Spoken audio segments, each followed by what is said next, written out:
C'est sûrement plus long pour certains chevaux pour d'autres. Ça dépend un petit peu le bagage émotionnel, le bagage de désensibilisation. Quand le cheval arrive à un certain âge, il est désensibilisé un petit peu par la vie en général. Il est appris de ne pas écouter parce qu'il y avait beaucoup de pollution, beaucoup d'informations. Il n'y a pas un conditionnement avec précision. Donc, s'il est survécu jusqu'à un certain âge, il est appris à ne pas écouter un petit peu. Grand-père est devenu un petit peu sourd parce que grand-mère parlait beaucoup. Donc, il est un petit peu désensibilisé par la vie. Et après, on peut resensibiliser, mais ce n'est pas assez facile qu'un cheval qui est un petit peu plus jeune, plus sensible. Parfois, quand on est un petit peu dépendant sur le renforcement négatif, donc l'enlèvement de pression, c'est plus facile d'obtenir la légèreté avec un anglo-arabe ou un pur sang qu'avec un cheval de trait. Donc, toutes les chevaux sont différentes et heureusement, sinon ce n'est pas intéressant. N'oubliez pas que ce n'est pas une méthode ou un cursus ou un conseil. Le principe, c'est le plus important. C'est une science. L'éducation, soit l'éducation d'un chien, soit l'éducation d'un humain, soit l'éducation d'un cheval, finalement, c'est une science. Si ce n'est pas, ce devrait être. Et basé sur la science, aussi sur les expériences, aussi sur les émotions, aussi sur plein d'autres choses. Mais, comme je dis souvent, c'est pas juste, l'amour n'est pas assez. Tu peux pas juste aimer le cheval, sinon tous les enfants vont bien être éduqués, parce que les gens, ils aiment les enfants, mais c'est pas parce qu'ils ont aimé qu'ils sont bien éduqués. Il faut quand même avoir, il y a un petit peu de science derrière l'éducation. On apprend mieux, malheureusement, l'éducation n'est pas évolue aux vitesses de la science, donc on sait qu'on peut faire mieux, et le système n'est pas en vitesse idéale, comme le système de l'éducation animale n'est pas en vitesse idéale. On a appris beaucoup de ces derniers siècles sur l'éducation animale, c'est pas pour autant qu'on adopte des choses qui sont nouvelles, on reste un petit peu, même si c'était brillant à leur époque, les Guérinier, Baucher, toutes ces choses, c'était super, et même certaines choses dans l'éducation militaire de Napoléon, c'était bien, mais bon, aujourd'hui, je pense qu'on a beaucoup plus d'informations, beaucoup plus de sciences, beaucoup plus d'évolution, un niveau de conscience bien plus élevé. On peut faire beaucoup, beaucoup mieux. Donc, il faut qu'on adapte à tout ça. Mais c'est des principes basés sur des sciences et modernes, évolution.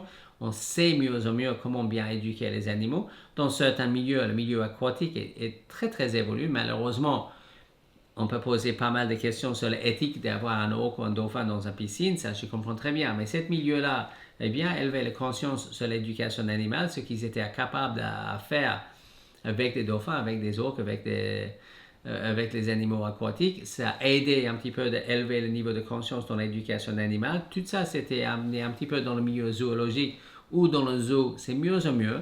Parce que le medical training et tout ça, c'est beaucoup, beaucoup plus évolué ces dernières quelques années. Et le milieu canin a beaucoup, beaucoup évolué aussi ces dernières 30 ans. Il y a une énorme évolution dans cette éducation, donc c'est mieux, beaucoup mieux qu'avant, comment bien éduquer un chien. Dans le milieu équestre, on a un petit peu de boulot devant nous, mais ce n'est pas une méthode, ce n'est pas une technique, c'est des principes d'éducation animale qu'on doit appliquer sur l'éducation de nos animaux. Est-ce que tous les chevaux peuvent être bien éduqués? Oui. Est-ce que tous les instruments de musique peuvent jouer la musique bien? Oui.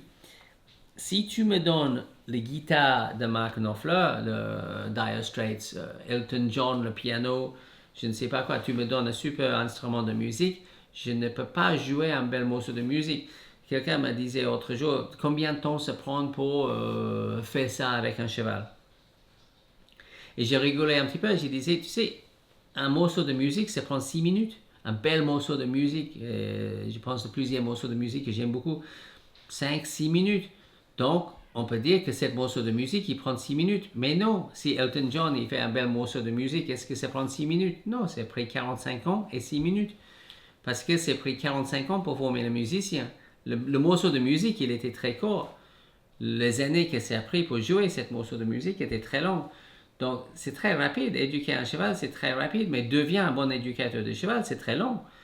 C'est ça la différence. Le musique, jouer la musique avec un cheval, faire quelque chose de beau avec un cheval, c'est pas compliqué.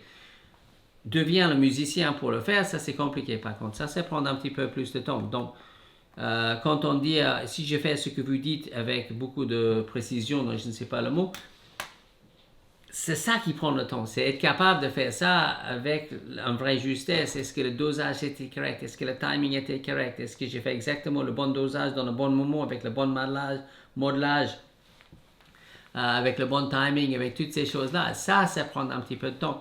Et l'idée de cette formation et l'idée de tous ces conseils, c'est un petit peu de former des musiciens. C'est pour que vous pouvez jouer la musique. Et après, les instruments que vous avez sont bien, ils sont tous différents.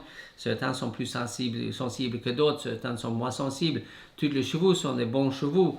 Mais le but, c'est de devenir un musicien pour que vous pouvez bien profiter de l'instrument. Et ça nécessite le boulot de votre part. Ne cherche pas d'éduquer le cheval, cherchez d'éduquer vous-même. Le vrai boulot, c'est sur l'humain, c'est pas sur le cheval. Apprendre de bien éduquer un cheval, ça, c'est prendre le temps. Éduquer le cheval, c'est assez facile quand on sait faire. Mais apprendre de bien éduquer le cheval, ça, c'est tout un métier. Et ça, c'est là où c'est passionnant. Et c'est là où on obtient les résultats. Tout le monde va aller au paradis, mais personne n'a envie de mourir. Donc, tout le monde veut éduquer le cheval. Mais non, ça, c'est pas aussi facile que ça. Une des choses sur lesquelles on est très fiers, et on a parlé assez tôt sur cette webinaire, c'est le niveau de nos étudiants. Le séminaire a été extraordinaire. Pourquoi? Parce qu'on a vu un paquet de gens obtenir des résultats extraordinaires. Les gens très ordinaires obtenir des résultats extraordinaires avec leurs chevaux. Et on a vu certains comme Sylviane et d'autres qui, au début, tu vois le cheval et tu vois le drame et la forme de course qui le tirait par... Tu dis, oh là là, comment elle va arriver? Et là, on a vu au séminaire faire des choses absolument magnifiques. C'était beau, c'était touchant, c'était fabuleux.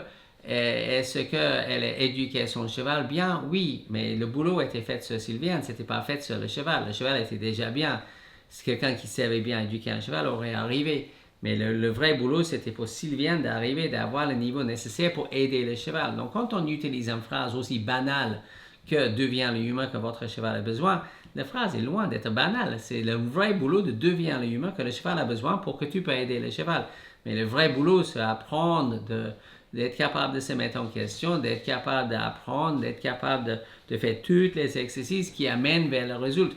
Le schéma, c'est assez cool. Le résultat de le schéma, c'est entraîner. Enfin, je pensais juste aujourd'hui, j'étais en train de courir derrière Anne-Christelle et Holly dans une montagne comme ça, à côté ici en Bretagne. C'était très très beau, mais il faisait chaud. Et je me suis dit, c'est vrai que parfois c'est désagréable, mais je ne fais pas ça parce que c'est agréable de le faire. Je fais ça parce que le résultat est agréable, d'être en bonne santé, de sentir bien, d'être encore vivante.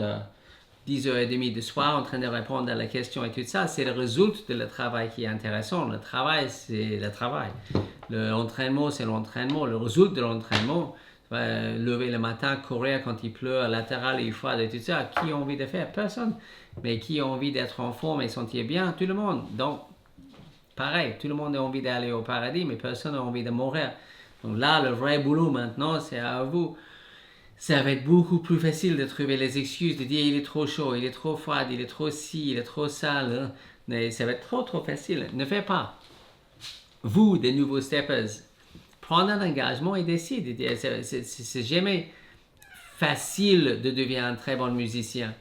Mais quand tu peux jouer la musique, tu veux dire, qu'est-ce que ça vaut la peine? C'est être capable de jouer la musique qui est bien. Mais le boulot pour arriver, de faire le solfège et tout ça, c'est un petit peu chiant, pour être très honnête. Mais ça fait partie du schéma d'apprendre tout ça pour que tu peux après devenir le musicien, pour après que tu peux devenir l'humain que le cheval a besoin. Et là, tu peux aider le cheval. Soyez sûr d'abonner sur la chaîne et aussi cliquer sur la cloche pour avoir les notifications. Comme ça, chaque fois qu'il y a quelque chose d'intéressant, vous allez être notifié. Très bonne continuation et à bientôt.